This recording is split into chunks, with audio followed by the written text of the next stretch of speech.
Welcome to At Home with Music. I'm Leon Olguin, or you can call me Leon if you like. I started by talking about guitar players who turned to the piano to expand their songwriting, and that led me to talk about the piano-based songs that Paul McCartney wrote for the Beatles. Of course, we then had to look at John Lennon and his piano songs. Well, we've got two more Beatles left. What about them? Well, first, we have George Harrison, the quiet Beatle. Now, the casual Beatles fan would immediately associate him with the guitar. The more dedicated fan would also add the sitar. Harrison wrote a total of 21 songs for the Beatles, and 5 of those were composed on keyboard. Now, I say keyboard rather than piano, since he really only used the piano to write one song, which we'll get to. I've always had a particular fondness for the Harrison Beatles songs. You can trace his growth as a songwriter, from his first song, Don't Bother Me, which was unlike anything the Beatles had done up to that point, to his most popular and possibly greatest song, Something, which many consider to be the best song from the Abbey Road album. Then we have Ringo. As for Ringo, every Beatles fan knows that he wrote 2 songs for the group. Ringo liked to say that he knew 3 chords on piano and 3 on guitar. So he used his 3 piano chords to write one song and his 3 guitar chords to write another. We'll deal with his piano song in this video. So let's take a look first at George Harrison's keyboard songs. Since there are only 5, as far as I know, we'll briefly look at all of them, roughly in chronological order. Let's start with a song that was recorded in 1967 during the Sgt. Pepper sessions.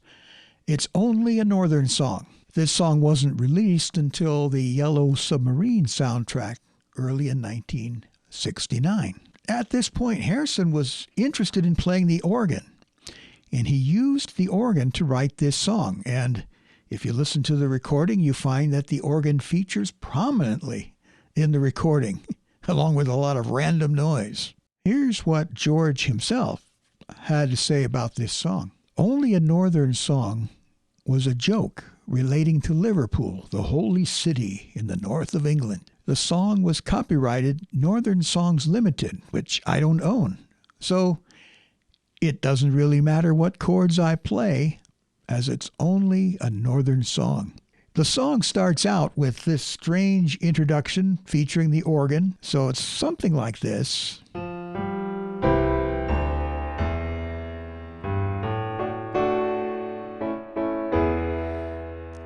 So now we find ourselves on the 5 chord in the key of A, and now here we are in the key of A. On the recording, you have these long, sustained organ chords. On the piano, we're just going to try to duplicate that by playing a repeated bass note.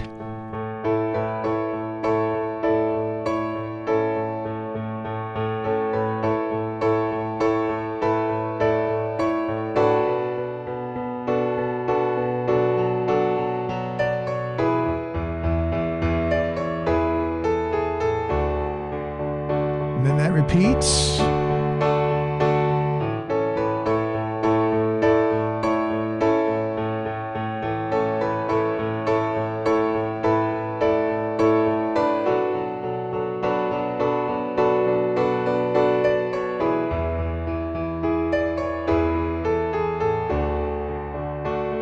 Here comes my favorite chord progression.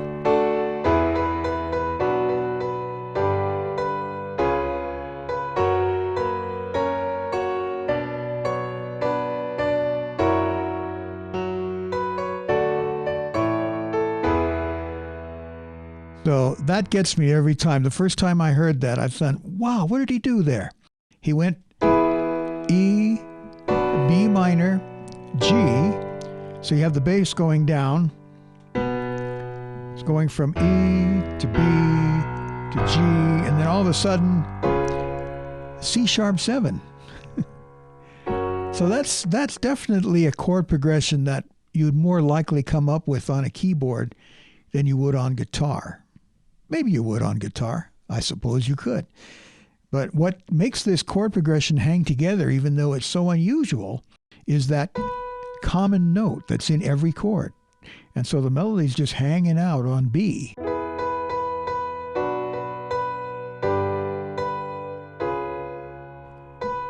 then he goes to F7, F sharp 7, B minor, F sharp 7, and then it jumps back.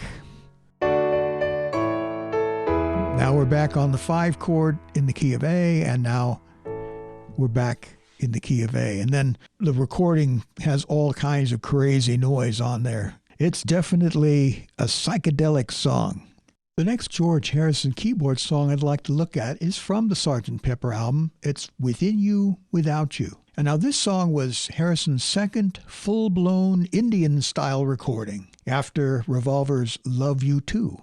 So along with Love You Too and The Inner Light, this song represents Harrison's most full-blown embrace of the Indian musical style. Here's what Harrison had to say about it. Within You, Without You came about after I had spent a bit of time in India and fallen under the spell of the country and its music.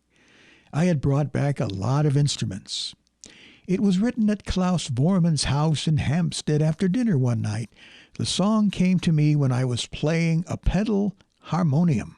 By the way, a harmonium is a keyboard instrument, produces sound as air flows past a vibrating metal reed. It's somewhat like a cross between a small organ and an accordion. So the player pumps air using bellows, either with the hand in the portable models or with the feet. I've tried playing a harmonium, and the challenge is to remember to keep pumping the bellows. This song is kind of hard to translate to the piano because it relies on that droning Indian sound. You can't really do it on the piano. You hit a note on the piano and it just dies away. The prominent scale, if you like, is very much like the Mixolydian mode. So you have that flatted 7th note. Now the song obviously goes way beyond that. All kinds of stuff going on. It's an interesting mix between the Indian style and Western style. So you've got Western instruments in there, strings and so on, but you've also got all the Indian instruments and percussion. So I think it's very, very interesting to listen to. I'm going to try to emulate that drone by playing this kind of tremolo thing in the left hand. And it starts out with this kind of improvisational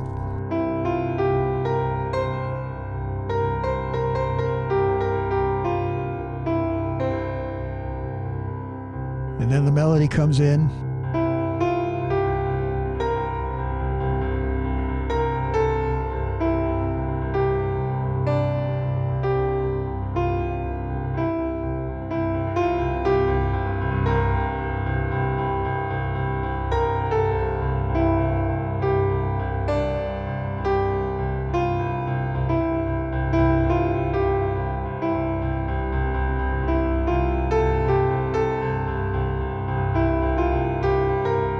Keep the pedal down all the way through.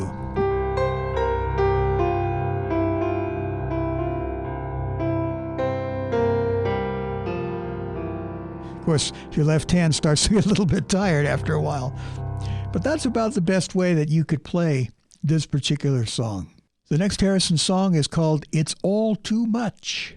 So here's another song that was written on the organ. And the organ, once again, is prominently featured in the recording.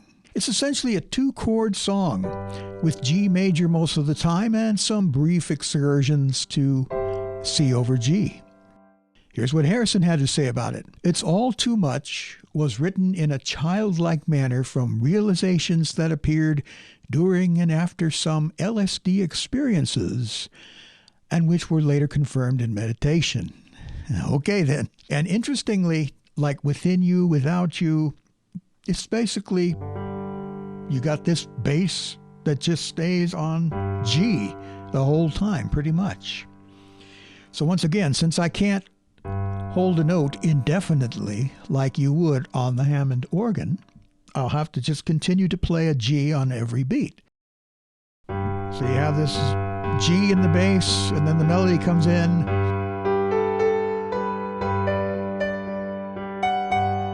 And you can keep the pedal down.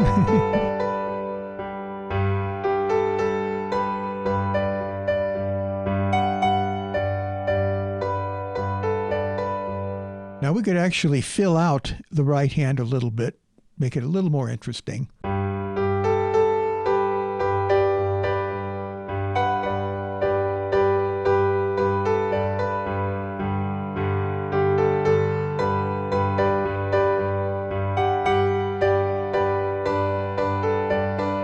chorus.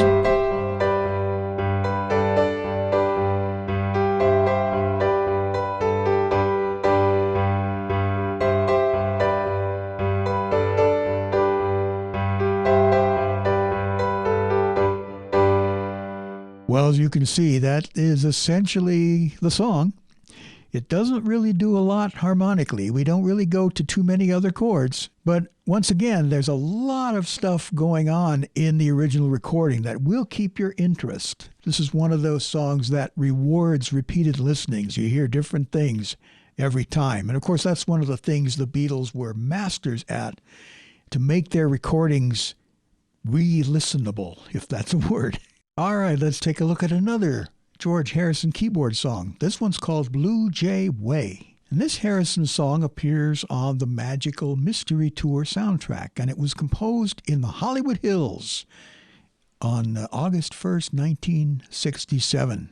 To quote Harrison, Derek Taylor, as the Beatles' publicist at the time, got held up. He rang to say he'd be late, so Harrison's waiting at this home up in the Hollywood Hills. I told him on the phone that the house was in Blue Jay Way, and he said he could find it okay. He could always ask a cop. So I waited and waited. I felt really knackered. It means he was tired with the flight, but I didn't want to go to sleep until he came. There was a fog, and it got later and later. To keep myself awake, just as a joke to pass the time while I waited, I wrote a song about waiting for him in Blue Jay Way. There was a little Hammond organ in the corner of this house, which I hadn't noticed until then. So I messed around on it, and the song came. So in the Magical Mystery Tour film, Harrison performed the song while playing a keyboard that was drawn on the ground with chalk. So here's yet another Harrison keyboard song that largely sticks to one chord, or at least one note in the bass. And the style of this song, at least to me, seems it's also derived from Indian music, kind of like Within You, Without You, but the influence is much less direct. You basically still have that drone bass, and you have a somewhat modal tune, in this case the Lydian mode, but there are no explicitly Indian instruments on the recording. And once again, you have this wash of sound because the organ features prominently in the recording. Kind of hard to duplicate on piano. So we'll just kind of play a C in the bass, and the melody starts out by outlining a diminished chord. So it already sounds kind of sinister, doesn't it? Kind of creepy. So we're just going to play a C on every beat. A little bit easier than trying to do this forever and ever. That was hard to do on Within You, Without You. Add a G in there for depth.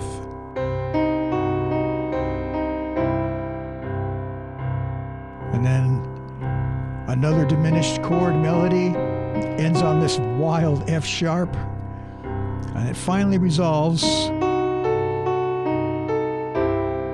Now we're in the key of C. Well, we were in the key of C all along. And then the chorus, it speeds up a little bit.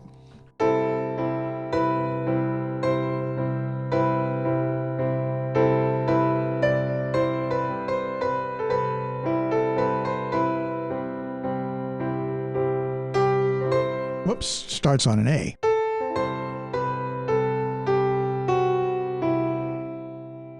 So there's our Mixolydian, not Mixolydian, Lydian.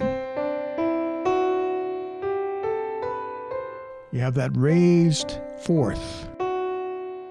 So if we play it all in the white keys, you have.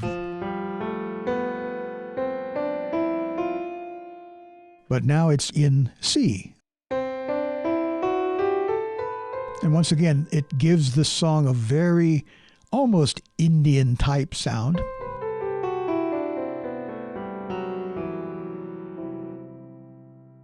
So Blue Jay Way, it's somewhat obscure as far as Beatles songs are concerned, if indeed there is any Beatles song that can be considered obscure.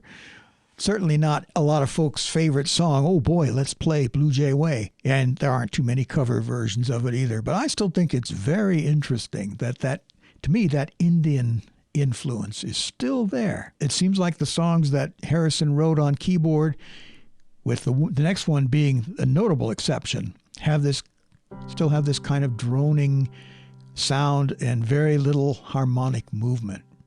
All right, let's take a look at Old Brown Shoe. This song was originally released as the B-side of The Ballad of John and Yoko. And one author wrote about this song.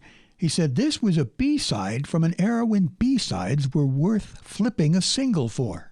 If you're too young to understand what a B-side is, well, let me know in the comments and I'll fill you in. This is probably the only George Harrison Beatles song which actually found its origin on the piano. As you know by now, Harrison used harmonium or the organ on the others. So how was this song written? Well, Harrison says, I started the chord sequences on the piano, which I don't really play, and then began writing ideas for the words from various opposites. Again, it's the duality of things. Yes, no, up, down, left, right, wrong, etc. If you watch the Let It Be film, and sadly I have not been able to see the whole 6-hour version, but I've seen clips, and you can see Harrison at the piano asking Billy Preston what chord he was playing. It turns out to be a diminished chord, which shows up in the finished song, which incidentally, the piano part, very prominent, is played by John Lennon.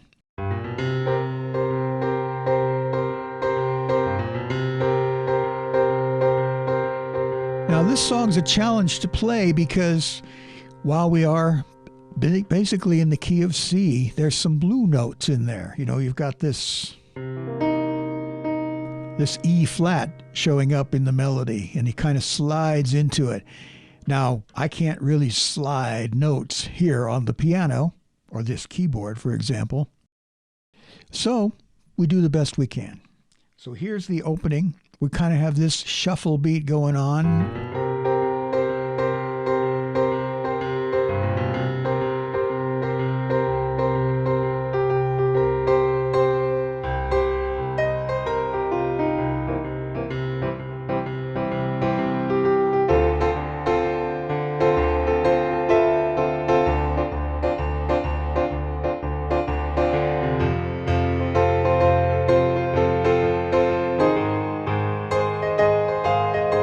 That A flat chord. And then it goes, that's kind of a surprise.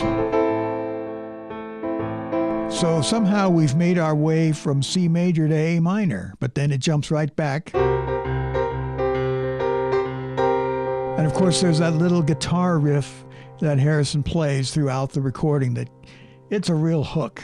That's what you remember when you listen to the recording. The chord progression, he's got C or C7, and he goes to D minor 7, and then F, and then this is a Harrison trademark, these supercharged chords that are not really part of the key. But it catches your ear, doesn't it? All of a sudden, like, where did that chord come from? That's crazy, but it's great. And once again, you have this common note in all the chords. You have a C, and then in D minor 7, and then F, a C in there, and then, so that C is common to all these chords. Helps it hang together, even though that A flat is unexpected. Then it goes back to F, and then it goes to, so this is really E7, and now we're in A minor. And then we come to the next section where we hang around on a G chord.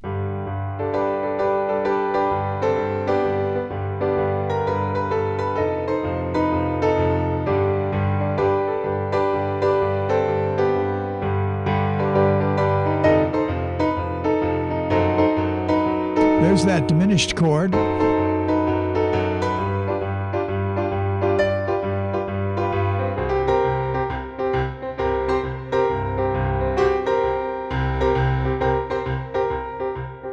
This song would really be a lot of fun to play if I had a whole band. Because that shuffle beat Ringo is the master at these different types of beats. That shuffle beat is a lot of fun to play. All right, now we get to Ringo's piano-based song. This one is called Don't Pass Me By, and it was actually written several years before its 1968 release on the White Album. In fact, this song was mentioned by the group way back in July of 1964. They were on this BBC radio music series called Top Gear, and they were introducing the song And I Love Her. But during the interview portion, Starr was asked if he had any plans to write songs. And he replied that he'd written one, and Paul McCartney then started singing, Don't Pass Me By, Don't Make Me Cry, Don't Make Me Blue. So what did Ringo himself have to say about Don't Pass Me By? He said, I wrote Don't Pass Me By when I was sitting round at home. I only play 3 chords on the guitar and 3 on the piano. I was fiddling with the piano. I just bang away. And then if a melody comes and some words, I just have to keep going. That's how it happened. I was just sitting at home alone and Don't Pass Me By arrived. We played it with a country attitude. It was great to get my first song down, one that I had written. It was a very exciting time for me, and everyone was really helpful, and recording that crazy violinist was a thrilling moment. I really love this song because it just has a rough-hewn charm, very much in character for Ringo. And I remember the first time I listened to it, and I heard the lyric, I'm sorry that I doubted you. I was so unfair. You were in a car crash and you lost your hair. Well, I had to look up what, I don't think he really literally meant that the woman lost her hair. So it turns out that means, I guess they were disturbed or angry or freaked out or something. Anyway, if you know exactly what it means to lose your hair, go ahead and put that in the comments section.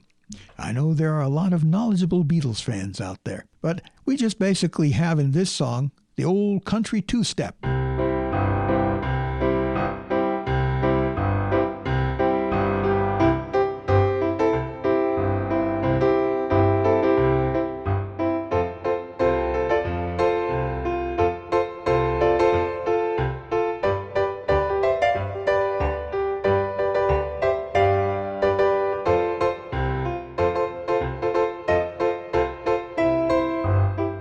And then you have the violin player.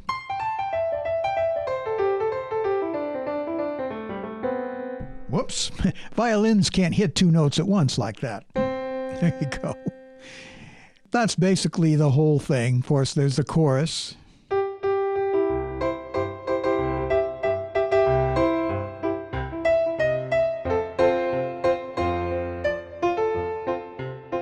And so on. It really only has 3 chords, but it's a lot of fun.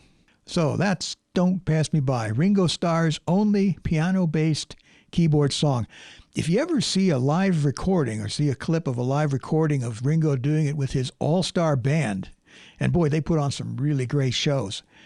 He plays it in a lower key, and he tries to play a little bit of it on the keyboard, and then he gives up and turns it over to the keyboardist in the band and gets out there in front and sings it to the crowd, and of course, they love it because it's Ringo. Those are the keyboard-based Beatles songs that we got from George Harrison and Ringo Starr. I hope you found this informative and enjoyable. All you Beatles fans out there, if I missed anything, let me know in the comment section. If there are any of these songs that you'd like to hear in a complete piano solo version, like me to try or need to analyze them a little more closely, let me know that as well. Thanks for watching. I look forward to speaking to you in the next one. Don't forget to like the video, subscribe to the channel. Also, if you'd like to support my work, you can go to my Patreon page. So thanks again, and I look forward to speaking to you in the next one.